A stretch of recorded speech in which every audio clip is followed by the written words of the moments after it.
अस्सलाम वालेकुम नाज़रीन, मुज़म्मिल सरवरदी के ऑफिशियल यूट्यूब चैनल के साथ मैं हूं मुज़म्मिल सरवरदी। उम्मीद है आप खैरियत से होंगे। नाज़रीन, रियासत का एक फैसला है कि जत्था सियासत नहीं करने देंगे। एक मजहबी जमात जिसने कोशिश की कि वो इस्लामाबाद अमरीकी सफारत खाने के सामने धरना दे, उसको धरने की इजाज़त नहीं दी गई। उसके सरबराह साद रिजवी और दीगर जो एहलकार हैं, रहनुमा हैं, वो पुलिस की तहवील में हैं। पुलिस का एक एसएचओ जो है वो शहीद हुआ है। मुरीद के पे ये ऑपरेशन किया गया है। सवाल ये है कि ये सियासत कि आप एक शहर में सारे लोग इकट्ठे करके इस्लामाबाद ले जाएं, 10-15 हजार लोग इस्लामाबाद में ले जाएं और फिर अपनी बात मनवाने के लिए डिक्टेशन देनी शुरू कर दें। एक तो आप ये समझेंगे इस मजहबी जमात के ये धरने पहले एस्टेब्लिशमेंट कराती रही, फैज़ के धरने होते थे, उसमें इनको नकद पैसे फौजी जर्नैल जो हैं वो बाँटते थे, लेकिन वो फौजी जर्नैल भी चले गए और फैज़ भी चला गया। अब उस तरह के धरनों की इजाज़त नहीं दी जा सकती थी। पहले ये एहसन इकबाल को गोलियाँ मारते थे, नवाज़ शरीफ को जामिया नईमिया में जूती मारते थे और इस मजहबी जमात को हम बड़ा पजीराई कहते थे कि शान रसूल के लिए ये सब कुछ हो रहा है। और इनके धरनों में जाकर इमरान खान भी बैठते होते थे। फिर इमरान खान के दौर में जब इन्होंने धरने देने शुरू किए, तो फिर इमरान खान ने इनके खिलाफ एक्शन किया और उस वक़्त के आर्मी चीफ जनरल बाजवा इनसे ब्लैकमेल हो गए। और आपको याद होगा जनरल बाजवा के आर्मी हाउस में बैठ के इनके साथ डील हुई थी, वो मुफ्ती मुनीब लोगों ने कराई थी और इनकी फिर बड़ी वाह-वाह हो गई थी। लेकिन ये हाफ़िज़ सैयद आसिम मुनीर को मिसकैलकुलेट कर गए हैं। वो इनसे किसी किस्म की डील करने के लिए तैयार नहीं था, ना मज़हबी तौर पर ब्लैकमेल होने के लिए तैयार था। बाजवा साहब पे तो आपको पता है कि एलिगेशन अपनी जगह मौजूद था। कुछ मज़हबी हलकों ने उनके ऊपर अहमदियत के हवाले से एलिगेशन लगाया हुआ था, वो मज़हबी जमातों से ब्लैकमेल होते थे। मौलाना फजलुर रहमान साहब ने कहा कि जब वो उन्हें मिलने गए तो उनकी बेगम कुरान उठा के ले आईं कि हम अहमदी नहीं हैं, तो वो एक वीक विकेट पे थे, इसलिए इस मज़हबी जमात से ब्लैकमेल होते थे। हाफ़िज़ सैयद आसिम मुनीर ऐसी किसी वीक विकेट पे नहीं है, लिहाजा वो इनसे ब्लैकमेल नहीं हुए और इनका धरना मुरीद के पे ख़त्म हो गया है। शहादतें हुई हैं, पुलिस वाले भी शहीद हुए हैं, इनके भी लोग मरे होंगे, लेकिन रियासत का एक फ़ैसला हमको नज़र आ रहा है कि कहीं भी जत्था सियासत नहीं करने दी जाएगी। जत्था सियासत कि आप एक शहर से निकले, बंदे इकट्ठे करें, इस्लामाबाद पहुँचे और फिर अपनी बात मनवा लें। ये अब रियासत नहीं करने देगी कि आपको बात मनवाने दे या आपको इस तरह करने दे, ये रियासत का अपना अटल फैसला है। मैं समझता हूँ कि पीटीआई के सोशल मीडिया इस मजहबी जमात के ऐसे हक में कर रहा था जैसे वो इनके बड़े सके हैं और खुद पीटीआई के दौर में इस जमात के साथ इससे भी बुरा सलूक किया गया था। जीटी रोड खोद दी गई थी, इनको रोक लिया गया था और पता नहीं आर्मी चीफ के लेवल पे जाकर इनसे सेटलमेंट की गई थी, लेकिन इस्लामाबाद नहीं पहुंचने दिया गया था। आज वो पीटीआई इनके इनकी बहुत बड़ी वकील बनी हुई है। वैसे उस पीटीआई के ट्रॉल्स की क्या बात करें, वो तो अफगानिस्तान के भी वकील हैं, उन्हें तो आज अफगानिस्तान से भी हमदर्दी है, वो तो पाकिस्तान के मुकाबले में अफगानिस्तान के भी हक में खड़े हैं। लेकिन पाकिस्तान ने अफगानिस्तान को जो फैंटी लगाई है, उसके बाद कल रात इंडियन एयरफोर्स ने कुछ फ़ज़ा में एक्टिविटी की है, लेकिन वो पाकिस्तान की तरफ नहीं आए और ना ही उन्होंने कोई ऑपरेशन किया। लेकिन इंडियन एयरफोर्स इंडिया की फ़ज़ाओं में हमें नज़र आई, जिसकी वजह से सियालकोट के एयरपोर्ट की कुछ फ्लाइट्स भी डाइवर्ट की गईं और पाकिस्तान की एयरफोर्स भी स्टैंड अलर्ट थी। अपना न्यू नॉर्मल था कि उनके जहाज़ उड़ रहे थे या वो अफ़गानिस्तान को जो फैंटी लगी है, उसके बाद उनके साथ कोई इज़हार-ए-यकजहती करना चाहते थे। लेकिन इंडियंस को कोई ऐसी कार्रवाई करने की ज़रूरत नहीं हुई कि हम कह सकें कि उन्होंने बॉर्डर पे कोई कार्रवाई की है और कुछ हुआ। मुज़फ़्फ़राबाद में एक एक्सप्लोजन की बात थी, लेकिन वो शादी के पटाखे थे बताया गया।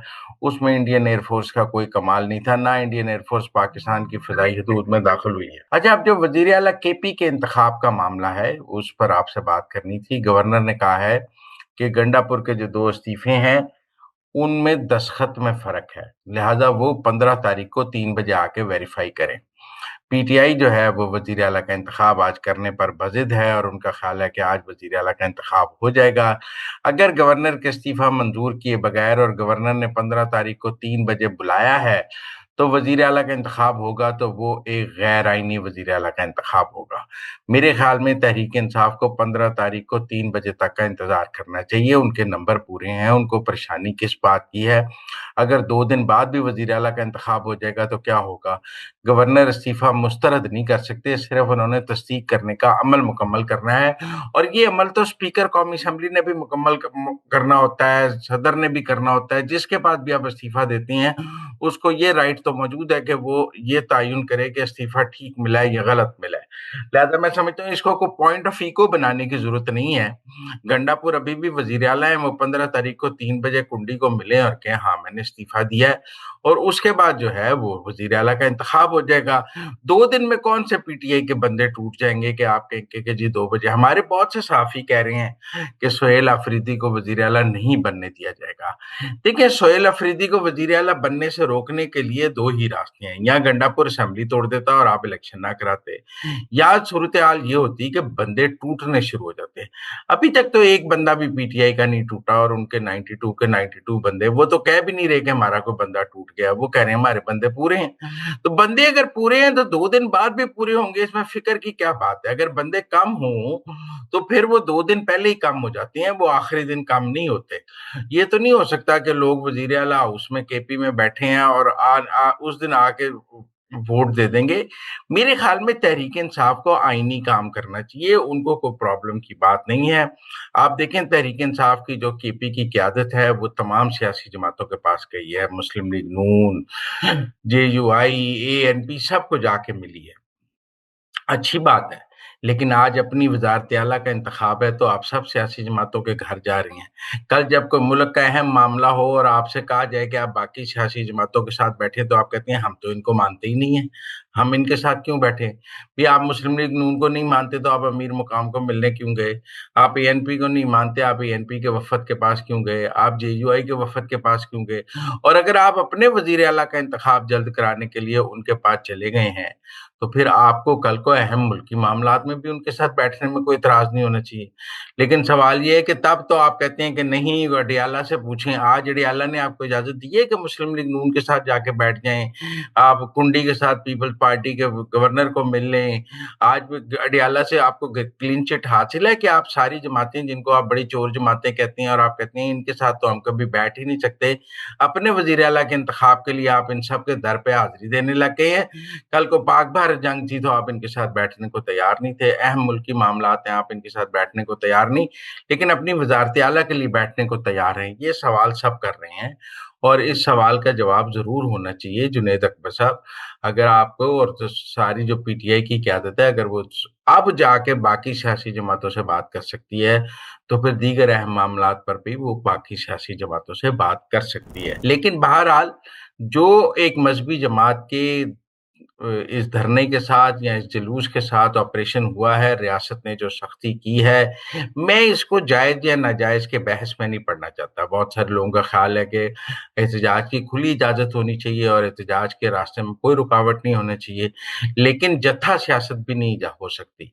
मतलब आप बंदे इकट्ठे करके इस्लामाबाद ले जाएँ, आपको कोई ना रोके और इस्लामाबाद पहुँच के आप पूरी रियासत को ब्लैकमेल करने लग जाएँ, इसकी कैसे इजाज़त दी जा सकती है? इसके साथ मुल्क कैसे चल सकता है? पहले फ्रांस की एम्बेसी के साथ आपने ये किया, अब आप अमेरिकी सफारतखाने के साथ ऐसे करना चाहते हैं, तो पाकिस्तान के सफारती ताल्लुकात एक मज़हबी गिरोह के हाथ में यरग़माल तो नहीं बनाए जा सकते। पहले उसने यूरोप से ताल्लुकात ख़राब कराए, एक मुआहिदा हुआ कि फ्रांस के सफ़ीर को निकाला जाएगा, उस मुआहिदे पर के जी पार्लिमान की मंजूरी से निकाला जाएगा। मतलब कि कोई ऐसे मुआहिदे होते हैं और फिर उनको आपको पता है उस धरने को डिस्पर्स करने में एस्टेब्लिशमेंट का क्या रोल था।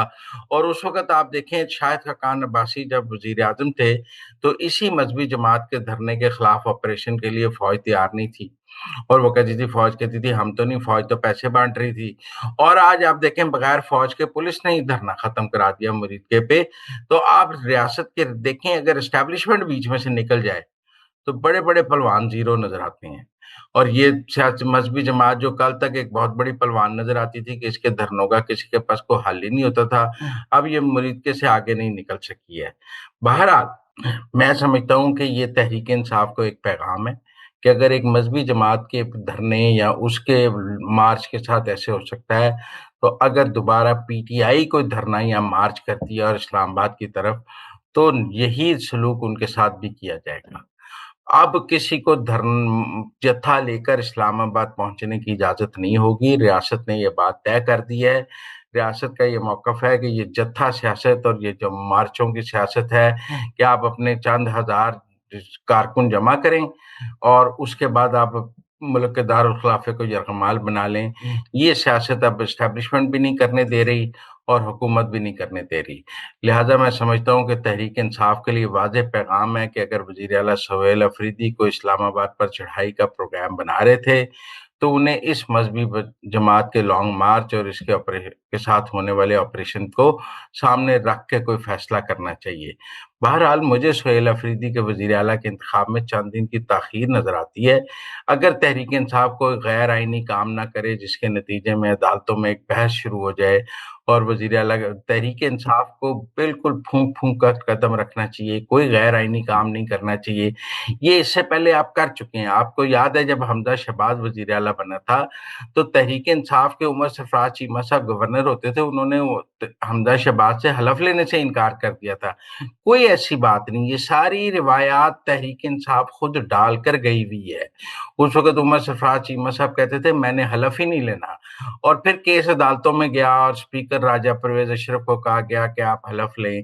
اسی طرح پھر پرویز الہی کا حلف جو ہے ولی الرحمان صاحب نہیں لینے کو تیار تھے، اور اس وقت صدر عارف الوی نے ایوان صدر میں حلف برداری کی تقریب کی، اور وزیر اعظم شہباز شریف سے عارف الوی حلف لینے کو تیار نہیں تھے۔ اس وقت آپ کو یاد ہے چیئرمین سینٹ صادق سنجرانی نے حلف لیا تھا۔ تو یہ ایسی کوئی بات نہیں ہے کہ حلف میں رکاوٹ ڈالنا، یہ کرنا، یہ کھیل تحریک انصاف شروع کر کے گئی ہوئی اور یہ پرانا کھیل ہے۔ اس کا حل بھی عدالتوں میں موجود ہے، اس کے فیصلے بھی موجود ہیں، اس سے پریشان ہونے کی بات نہیں، صرف آپ کو صبر کا دامن ہاتھ سے نہیں چھوڑنا چاہیے اور کوئی غیر آئینی کام نہیں کرنا چاہیے۔